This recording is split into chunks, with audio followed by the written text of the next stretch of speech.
Hello everyone, welcome back to the channel. और आज का वीडियो मैं बना रहा हूँ जेपी पावर के ऊपर। टेलीग्राम पे मैंने एक पोल डाला था कि आपको डीमार्ट के ऊपर वीडियो चाहिए या फिर जेपी पावर के ऊपर वीडियो चाहिए। तो मोस्टली लोगों ने जेपी पावर सेलेक्ट किया था, तो मैं सोचा इसके ऊपर एक वीडियो बना दूं। अगर आप लोगों ने अभी तक मेरे चैनल को सब्सक्राइब नहीं किया तो आपसे रिक्वेस्ट है चैनल को सब्सक्राइब कर लीजिए, सो दैट आप आने वाली वीडियो को मिस ना करें। एंड डिस्क्रिप्शन में एक लिंक है चैनल का, वहाँ पे आप लोग ज्वाइन कर सकते हैं। वहाँ पे we don't give any kind of advice और एनीथिंग।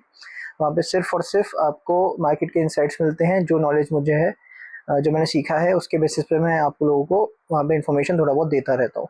ठीक है, स्टार्ट करते हैं जेपी पावर की वीडियो से। तो जैसा कि आप लोगों ने टाइटल देखा कि JP power still a multibagger और नॉट। ठीक है, अब ये अभी भी मल्टी बैगर शेयर में आता है या नहीं आता, उसके लिए थोड़ा सा डिस्कस करने का ट्राई करेंगे। इसके बिजनेस को वैल्यूएट करेंगे, थोड़ा इसके फाइनेंशियल देखेंगे और इसका फ्यूचर ग्रोथ प्रोस्पेक्ट देखेंगे। वहाँ से मैं थोड़ा समझ में आएगा कि लॉन्ग टर्म के बेसिस पे ये शेयर कैसा परफॉर्म कर सकता है, बिकॉज ये शेयर काफ़ी लोगों का फेवरेट शेयर है। ठीक है, सबसे पहली बात, जेपी पावर जो पहले जेपी ग्रुप की कंपनी थी, जेपी एसोसिएट्स की, अभी अडानी जी ने उसको टेक ओवर कर लिया है। अगर आप लोग देखेंगे न्यूज़ तो आपको पता चलेगा अडानी जी ने उसको एक्वायर कर लिया है। कितने में? अराउंड 14,000 से 15,000 करोड़ के आसपास उन्होंने बिड लगाई थी।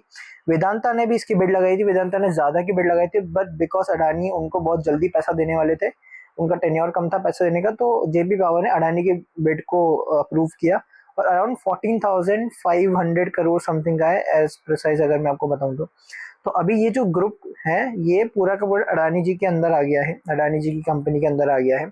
तो अभी अडानी ग्रुप इसको पूरा फंक्शन करने वाला है। ठीक है, ये एक बहुत बड़ी खबर है। ये देख के हमें, जब ये न्यूज़ चल रही थी तो जेपी पावर ने बहुत अच्छा खासा जंप भी लिया था। अगर आप लोग यहाँ पे देखोगे, ये इस टाइम का है। ठीक है, इस टाइम का ये बहुत अच्छा खासा यहाँ से एक इसमें पूरी रैली आई थी। ठीक है, लेकिन हम यहाँ पे बात करने वाले लॉन्ग टर्म के बेसिस पे।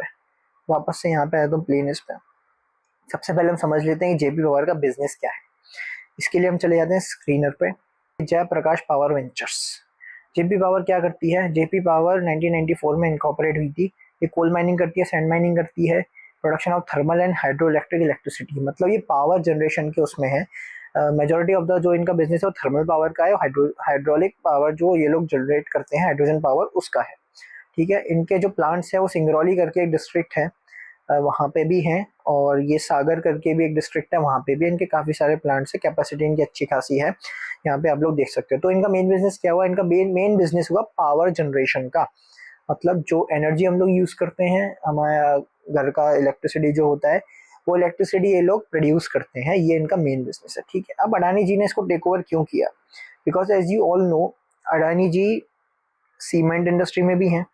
ठीक है, जो जेपी पावर अगर सीमेंट बनाता है तो अडानी जी सीमेंट में भी हैं। ठीक है, इलेक्ट्रिसिटी में भी हैं। अडानी एनर्जी सॉल्यूशंस हो गया या फिर अडानी पावर हो गया।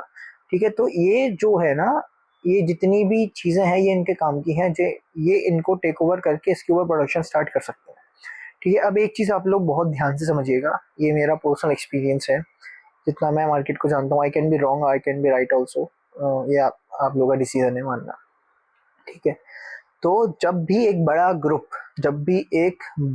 ग्रुप एक छोटी कंपनी को एक्वायर करता है, ठीक है, तो वो छोटी कंपनी की ग्रोथ बहुत फास्ट हो जाती है। ऐसा प्रीवियसली भी देखा गया है। ठीक है, क्यों ऐसा होता है, इसके पीछे के कुछ रीजंस जानते हैं। ये छोटा ग्रुप क्या है? जो जेपी पावर है। ये बड़ा ग्रुप क्या है? ये अडानी है। आप ये समझ लो, ये बड़ी मछली है, ये छोटी मछली है। ठीक है, अब जब बड़ी मछली ने छोटी मछली को टेक ओवर कर लिया, तो जितनी भी एक्सपर्टीज बड़ी मछली के पास में है, वो सारी की सारी इस छोटी मछली को मिलने वाली है। जितने भी कॉन्टैक्ट्स इस बड़ी मछली के पास में हैं, वो सारे के सारे छोटी मछली को मिलने वाले हैं। जितना भी एक्सपीरियंस, जितना भी बड़ा बड़ा मैनेजमेंट है बड़ी मछली के पास में, वो छोटी मछली को मिलने वाला है। ठीक है, अब बिकॉज जो ये छोटा एक ग्रुप है या छोटी मछली है, अगर हम थोड़ा फनी वे में बात करें, जो छोटी मछली है, इसको इतना सब कुछ इमीडिएटली मिलेगा, इतना बड़ा बड़ा प्रोडक्शन मिलेगा, इतना बड़ा मैनेजमेंट मिलेगा, इतने बड़े कॉन्टैक्ट्स मिलेंगे, तो इसकी जो ग्रोथ है ना वो बहुत फास्ट हो जाती है। ठीक है, नाउ जो छोटी कंपनी होती है उसको एक्वायर इसलिए किया जाता है, जैसे अगर 15,000 करोड़ रुपए अडानी जी ने दिए हैं इसको, उनको पता है कि भाई इसकी जो असेट्स हैं, जो इसका नाम है, या जो भी इसका प्रोडक्शन कैपेसिटी है, जो भी चीज़ें हैं इसके पास में, उन सबको यूज़ करके मैं आने वाले टाइम में शायद से 1.5 लाख करोड़ रुपीज़ बना सकता हूँ।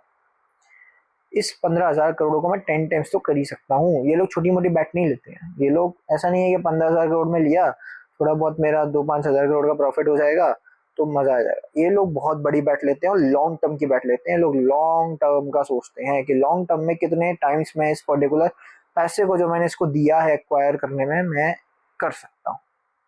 ठीक है, यहाँ तक समझ में आया। तो ये एक बड़े ग्रुप ने जब इसको एक्वायर किया है तो इसकी ग्रोथ हमें फास्ट होती हुई देख सकती है, क्योंकि अभी सारी एक्सपर्टीज इसको मिल जाएंगी। नाउ क्वेश्चन कम्स कि भाई ये जो है ये पहले करती क्या थी ये कंपनी। ठीक है, ये कंपनी पहले इतना लॉस में क्यों चली गई थी? उसका मेन रीजन ये था कि इसने डेट बहुत ज्यादा ले लिया था।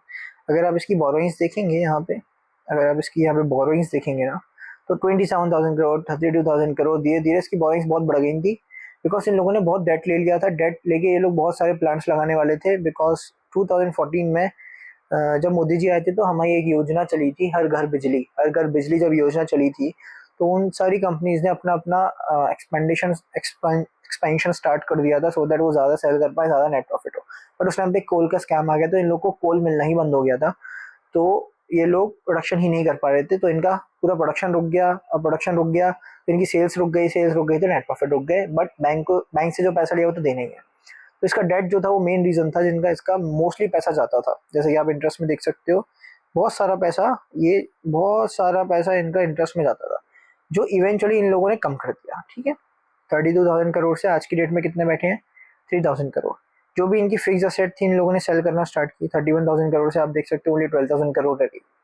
ठीक है, जो इनके पास में CWIP ये लोग कर रहे थे, सारे बंद किया इन लोगों ने। 8,000 करोड़ का, 4,000 करोड़ का, ये सब बंद किया। धीरे धीरे करके कंपनी थोड़ा रनवे पे आई, वापस से स्टार्ट हुई, ऑपरेशन वगैरह वापस से स्टार्ट हुई। आज की डेट में क्या सिचुएशन है? जो रिजर्व्स हैं वो बोरोइंग से ज़्यादा हैं। पहले क्या सिचुएशन थी? जो रिजर्व्स थे वो बोरोइंग से बहुत कम थे। रिजर्व्स मतलब कंपनी खुद का पैसा, बोरोइंग मतलब जो कंपनी ने लोन लिया हो। ठीक है, अब रिजर्व ज़्यादा हैं, बोरोइंग्स बहुत कम है, तो इसका मतलब बैलेंस शीट कहीं ना कहीं हेल्दी है। बैलेंस शीट ओवर बर्डन आज की डेट में नहीं है। अगर आप इसका डेट भी देखोगे तो 0.28 तक है, ROC 10% है, स्टॉक का पी चल रहा है 15 के आसपास। अब एक एनालिसिस और करते हैं, हम पीयर ग्रुप में जाते हैं। जेपी पावर को कितनी वैल्यूएशन मिली है? 11,000 करोड़ की वैल्यूएशन मिली है। ठीक है, हम पीयर ग्रुप में जाते हैं। जो और भी कंपनीज है related to the same sector, peer comparison अगर हम करें, जेपी पावर का मार्केट कैप कितना है? 11,000 करोड़। जेपी पावर साल का कितना नेट प्रॉफिट कमा रही है? 182 करोड़ का नेट प्रॉफिट साल का जेपी पावर कमा रही है। ठीक है, इसके अगेंस्ट में अगर हम कोई भी कंपनी देखें, इसके ऊपर की कंपनी देखें अगर, ठीक है, या फिर ये देखो आप एनटीपीसी ग्रीन जो कंपनी है, ठीक है, इसका पी कितना है? 128। जेपी पावर का कितना है? ओनली 14-15 के आसपास है। एनटीपीसी कितना पैसा कमा रही है साल का? ओनली 86 करोड़, लेकिन इसको कितना मार्केट कैप मिला है? 77,000 करोड़ का। ठीक है, एक चीज़ और देखते हैं, जो हमारी अडानी ग्रीन की कंपनी है, अडानी ग्रीन का कितना नेट प्रॉफिट है? 644 करोड़। इसको कितने का मार्केट कैप मिला है? 1,53,000 करोड़ रुपीज़ का। ठीक है, अभी आप एक चीज़ और देख लो, इसके ऊपर ही देख लो, 307 करोड़ रुपीज़ SJVN कमा रही है, इसको कितना मिला है? 30,000 करोड़ रुपीज़ का। तो अगर अगर एनटीपीसी ग्रीन को 86,000 करोड़ रुपीस पे इतना मार्केट कैप मिल सकता है, तो जेपी पावर जो ऑलमोस्ट 200 करोड़ रुपीस कमा रही है, इसको कम से कम यहाँ से 30,000 करोड़ का मार्केट कैप तो मिलना चाहिए। जो बाकी की कंपनीज 25, 30, 50 के पी पर ट्रेड कर रही है, जेपी पावर सिर्फ 15 के पी पर ट्रेड कर रही है। अगर इसका ये पी 15 से लेके मान लेते हैं 40 तक भी चला जाता है, 40-45 तक चला जाता है, तो यहाँ से भी स्टॉक प्राइस हमारे कम से कम 2-3 गुना हो सकता है। ठीक है, ऐसे हम कंपैरिजन कर सकते हैं कि कौन सी कंपनी कितना बना रही है। अगर आप ROC का कंपैरिजन करोगे तो ROC जेपी पावर का आपको ऑलमोस्ट हाईएस्ट मिलेगा। ये 10.51 है NLC का। बाकी आपको मोस्टली कंपनी से कंपेयर करो तो ROC कंपनी का आपको ज़्यादा मिलेगा, जेपी पावर का, मतलब ये ज़्यादा मार्जिन पे पैसा कमा रही है as compared to other companies. यहाँ तक समझ में आया? ये एक एनालिसिस थी। Now comes to the technicals. अगर हम टेक्निकल्स पे आते हैं, ठीक है, यहाँ पे आ जाते हैं टेक्निकल्स पे। टेक्निकल्स पे हम लोग आते हैं, तो इसको मैं एक बार कर लेता हूँ, वीकली पे कर लेता हूँ, सो दैट ये पूरा का पूरा चार्ट हमारा एक ही फ्रेम में सेट हो जाए। अब यहाँ पे हमें प्रॉपर एक बड़ा सा कप एंड हैंडल पैटर्न दिखता है जो यहाँ से स्टार्ट हुआ था। यहाँ से स्टार्ट हुआ है और यहाँ से होते हुए कप ने एक हैंडल बनाया, दूसरा हैंडल बनाया, अब शायद से तीसरा हैंडल बनाने को रेडी है या कब बनाएगा आई डोंट नो। सी मेरा कोई भी रिकमेंडेशन नहीं है, मैं सिर्फ अपने हिसाब से एनालिसिस कर रहा हूँ जैसा जितना मुझे आइडिया है, ठीक है।